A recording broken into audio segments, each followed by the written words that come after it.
আপনারা ভোট দিয়ে গরিব মানুষের কণ্ঠকে পার্লামেন্টের অভ্যন্তরে আপনারা তুলে ধরবেন। এই আহ্বান আমরা এসোসিয়াল কমিউনিস্ট দলের পক্ষ থেকে আপনাদের কাছে রাখছি।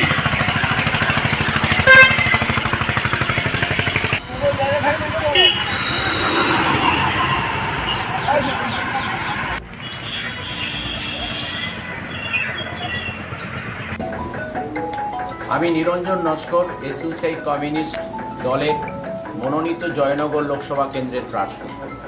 আজ পূর্ব ক্যানিং বিধানসভার অভ্যন্তরে সুন্দিয়া বাজার, চন্দনেশ্বর বাজার এবং গোদ্রা বাজারে আমাদের জনসংযোগ প্রচার কর্মসূচি ছিল। হ্যান্ডমাইক সহযোগে আমরা এই প্রচার কর্মসূচি নিয়েছিলাম।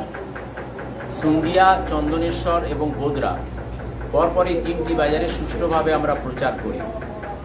কিন্তু গোদ্রা বাজারে প্রচারের শেষে যখন আমরা শাকশহর বাজারে প্রচারের উদ্দেশ্যে রওনা হই, আমার নিজের অটো, তার সাথে আরও অনেকেই আমরা প্রথমে রওনা হই।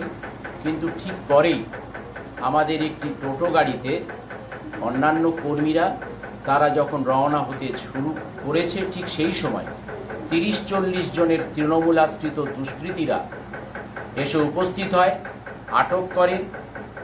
রেজাউল ঢালি নামে আমাদের এসোসিয়ের অত্যন্ত পরিচিত একজন যুবকর্মী, তাকে প্রথম ফেলে মারে, তার মোবাইলটি কেড়ে নেয়। এই হচ্ছে রেজাউল ঢালি। মোবাইল নাম্বারটা বলো। 9647108053 আমার মোবাইল নাম্বার। রেজাউল ঢালিকে যখন মারে, তাকে রক্ষা করতে গিয়ে বর্ষিয়ান কমরেড তপন ঘোষ তাকেও কিন্তু মারধর করে, আরও অন্যান্য কর্মীদের উপরও চড়াও হয়। এই অবস্থায় আরও একটি কর্মীর বাইক, তার বাইকের চাবি এবং হেলমেট কেড়ে নেয়। এই অবস্থার প্রতিকার বিধান এবং দুষ্কৃতীদের শাস্তি, এই দাবি আমরা করছি। দুটি সাউন্ড সিস্টেম তারা কেড়ে নিয়েছে, হ্যান্ডমাইক।